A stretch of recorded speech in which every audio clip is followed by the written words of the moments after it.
Perfect. Okay. All right. So we're back. Part 3. Yes. Part 3. If you're on the radio, I hope you enjoyed whatever the thing was that I played. I'm sure it was amazing.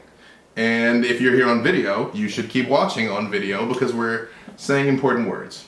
And we look very good doing it. Indeed. Yes. I know, I have this tendency to look at the image. It's of awful. us. Yeah, because there's a preview image of us right over here. So if you notice, like both of us are like, yeah, right, yeah. And you were there because we do want to talk to you. Yeah. Yeah, because we're here for you. Right. But every once in a while, it's like, yeah, but look at us with you. Right. It's like we're all together right now. Yeah. Yeah. It's like, so the mortuary. The mortuary, yes. Yes. Come back to town. Realize this whole other world exists, like Fight Club. Yeah, actually, yeah. It is. And you're not supposed to talk about it, actually. Like, it is. And people will still say that to this day. Yeah. Yeah. Right. So there's, which is, you found the real Fight Club, which is kind of amazing. It is. Yeah.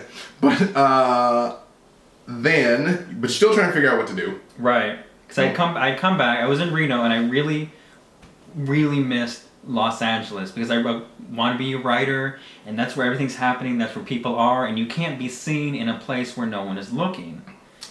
It is the center of the known universe. Yes, Los Angeles. So I knew I had to come back, find something. Came back looking for a job. Again, couldn't find anything.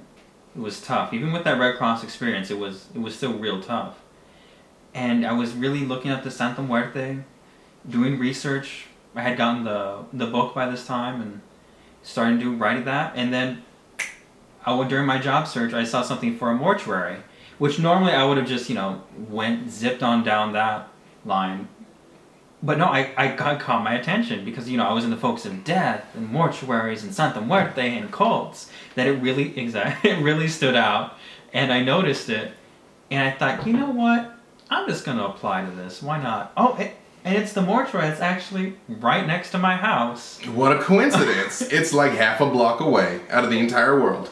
Exactly. So I applied to it, and I actually didn't get that job. I was about to say, they kind of jerk you around a little bit, though. Yeah, I went for an interview, and then the person who had interviewed me seemed to love me. So I thought, I got this in the bag. Went for round 2.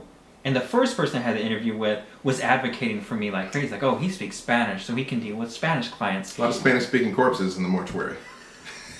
Yeah. That was good. That was really good. But, so I thought, oh, I had this in the bag. Don't get a call back. Week later, don't get a call back. Another week, don't get a call back. So I send an email saying, hey, guys, are you still deliberating? Are you interviewing more people? Like, what, more or less, where's my acceptance letter? Mm-hmm. And I got, the response, ooh, sorry, we went with another candidate. And I asked, I said, well, why? Like, what was it about my interview that you didn't like so that I can learn and use it for my next interview? Mm-hmm. And I got this response that said, you were perfect. You were the best candidate for the job. But we went with someone else for other reasons. Yeah. Hey, we're going to come back to other reasons, but I need to interject something here. It is easy to get disheartened when there's something you really want that you think is a sure thing and then it doesn't manifest. And it's really easy to be like, oh, well, now I'm not going to try and get all this like hold down on you, oh, what was me type thing. Yeah. But there are 1,000 reasons why something cannot manifest. Even if you do everything perfectly. You can do everything right and still lose sometimes. Because sometimes, even when you lose, it is setting you up for something else that is going to be a win. So the important thing to do is what you did, is try and learn from it so that you can apply it so that you can keep moving forward. Other reasons. So it was other reasons which I didn't know at the time, because, it was professional, they don't know me. I didn't work there, so I didn't know, and it was just left at that. So I continued my job search, and then a month later, I saw the same position open for the same place, and I thought, what? Did this other person not work out? Like, what's going on? So I applied again. They recognized me. They remember me. Went for the interview. Everything went out, and they realized, no, we're actually decided not to hire for this position anymore. But you did a good interview. We liked you. We want you for this other part-time position. And this time I was like, just get me something. I need to start having income. Those student loan debts I got to pay, it's draining me. So I thought, okay, I'll get that. So I accept that position. And then a week later, that same original position opens up free again, a third time. and they say, hey, we're not going to interview. We already interviewed you. Do you want this? And I was like, absolutely. It's a full-time position, benefits, everything. I want it. And so I accept it. And how long was this from when you first applied to when you had the job in hand? Was roughly how long? I first applied to the first one in August, and then I got accepted mid-January, so like August.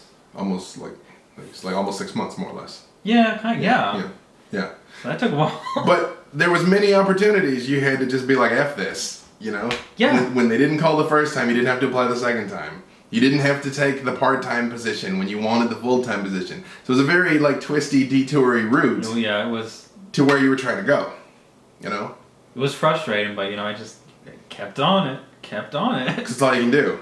Yeah, it's all I could do. Yeah, well, because you think about it, when you talk about persistence and hanging in there and dealing with things, at the end of the day, it's yes, it was emotionally stressful, but it wasn't like it was taking a lot of sustained effort to continue sending an email. Yeah, it was just email correspondence. Maybe show up, next door to my house for an interview. Mm-hmm.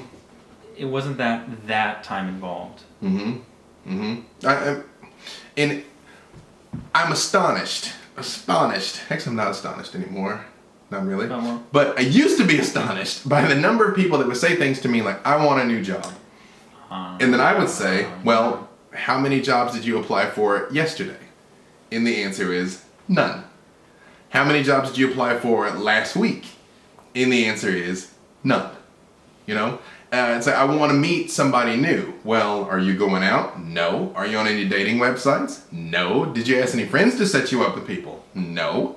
So there's a direct relationship between the amount of action that you're taking and the number of results that you're getting. Yeah, absolutely. Absolutely. Because I think that's a common misconception in the law of attraction community, that all you have to do is sit home and bliss out and visualize your new Ferrari, and it's just going to miracle itself into the driveway. And that is not how it works. Not at all. No, not at all. Not at all. Like you said earlier, you gotta meet it halfway. Yeah. Mm-hmm. See, when you are doing everything that you can do, then you're giving the universe more options to send something back to you. And it can do something so simple as have you in the right place downtown. Yeah. To run into, a creepy horror movie opening sequence. Every time I think back about that now, I'm gonna have to think about it that way. Yeah. God. Yeah, you're welcome. God, that was dangerous. You're welcome. Yeah. But you're like, I live dangerously. Apparently. But you had many opportunities along this journey to basically prove your commitment and prove your resolve. Oh, yeah. So many different walls. Yeah. It was just like, here's this wall. It's not moving, but what you want is on the other side of it. Mm-hmm. So you can stop and go around back to where you came from and forget it. Or if you want what's on the other side, you're going to have to scale the wall and climb it. Mm-hmm. And a lot of people are just like, this is too much. I really don't want it that bad. Mm-mm. Or they just keep beating their head against it and hoping it's going to turn into a door. No, it's not. Because I find when people are very inflexible, that's their ego. Oh, I can see that. That's their ego. Because if you think back, you could have going back in time, hitting the time warp. You could have done nothing. I'm hitting the time warp. You could have done nothing but continue just submitting those same novels out and not changed anything. Not even tried to edit. Done nothing. Just been like, this is perfect. Yeah. Exactly how it is. Which I thought it was. You did. But you were telling me, you mentioned, because we did a panel last year. Well, I guess it was the year before last now. Time is passing so quickly. Yeah, 2 years. But you were saying that it actually wouldn't have been good if those novels had gotten published. It's true, because I wrote that first novel I wrote, which is, a fiction novel, and I thought it was perfect. Mm-hmm. I thought, I'm going to send this out to the first publisher. They're going to want it. The only question is, which one am I going to choose from? Which one's going to offer me the most money? Right. Surprise, surprise, no one offered me anything other than the rejection. And so, I thought, fine, I don't know if it was determination or just being upset, but I thought, fine, they don't want this. I'm going to write a completely different novel. And then once they like this one, they'll get that one later. So I wrote a whole different other novel, new characters, new setting, something completely different genre, sent it out. They're going to like this one.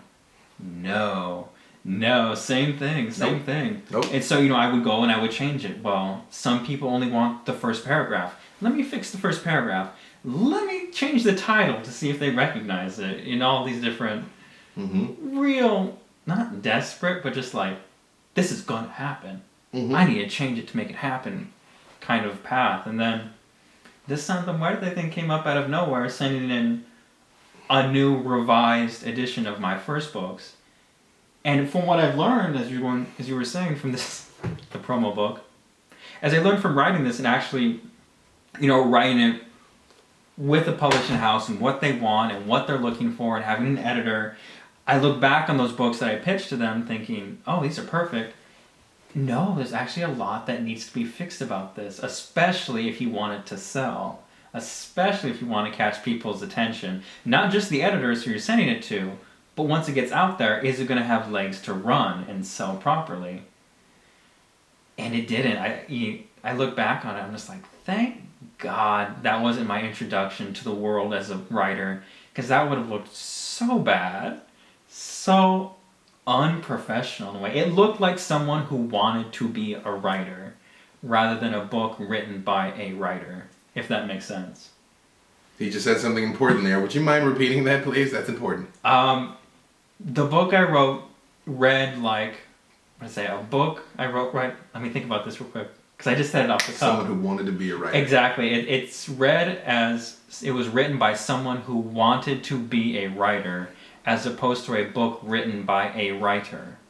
Yes, that was it, yes. Which is a major difference. Not just for people who want to write, by the way, but just for things, period. It's like, to what extent, like, why are you doing this? Why are you trying to climb this hill? Why are you trying to take these actions? Because people have amazingly fine-tuned BS detectors. Yeah. People can smell a poser at 100 paces. Yeah. And for the most part, if you're doing something only for the money, it is either not going to work, or in the event that it does work, it's not going to make you happy. And there's times, I think everybody has had or currently has maybe a day job, which is not filling them with bliss, right, but is enabling their other pursuits, enabling the other things that are truly bringing them bliss. So in those instances, I refer to having a day job as corporate sponsorship. Which I love. If you started saying that, I think about that, and it makes the grind so much easier. Yeah, it's corporate sponsorship. Yeah, this company is paying me to do the things that actually matter. You know? Yeah. But if your thing that really matters, like if your goal is like, I'm going to write books so that I can be rich and famous, or I'm going to sing because I'm going to be rich and famous, and we were talking Radical last time, or I'm going to open up this restaurant so I can be rich and famous, it's not going to work. Yeah, no. It's not going to work. You have to write because you're a writer. You have to sing because you're a singer. You have to make food because you're a chef. Because that is your contribution. That is your form of self-expression. That is your authentic way of being in the world. Because that is what is going to move people. Yeah. Nothing else will. In fact, we were earlier, he was at a book signing today, which is why I have my copy handy. You can get yours too. Sure. Online. Buy two. Yes. He was at a book signing, and there was another writer at the signing, who I won't name the other writer, but he was saying that he was really, really desperate to get reviews from other types of people. Yes. Because he wanted my review as a person of color of caramel milk creaminess. Because he just wanted to make sure that it, for lack of a better word, it wasn't too offensive, or that he portrayed this community properly. And the authentic view of it. To which I said to him, I'm like, man, you got to tell your story. You got to tell your story with your characters.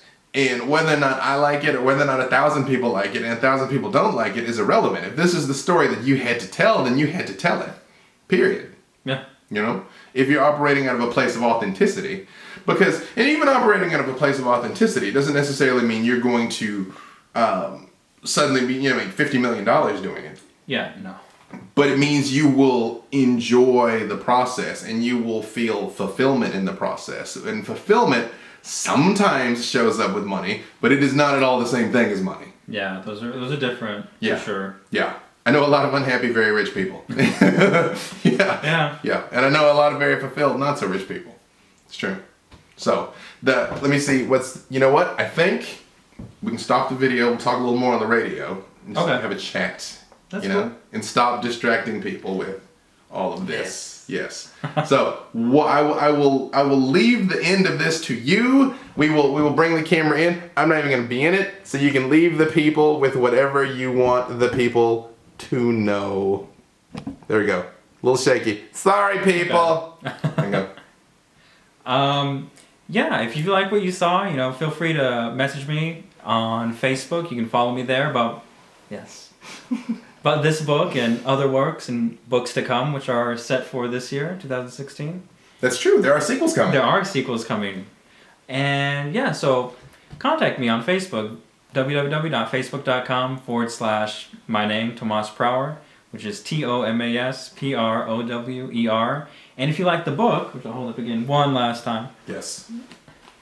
The book also has a fan page if you're really into Latino mysticism and magic and the occult and... Oh, ho, ho. Exactly. So feel free to like this too, and there's a community of other people who like it you can communicate with and enjoy. Yeah, and for those of you that are on the radio, we're going to talk a little more about the depths of the actual topic itself is what's coming up next here. The video people, I'm going to link the audio. My shoulder's all loose in the video. I'm going to link the audio component of this here to the video. But thank you, Mr. Tomas. If you would, just say the book title for the people that are listening and not watching so Sure. they hear it. Book title is La Santa Muerte, Unearthing the Magic and Mysticism of Death. Beautiful. All right, video people, listen to the audio. Audio people, listen to the music, and we will be back.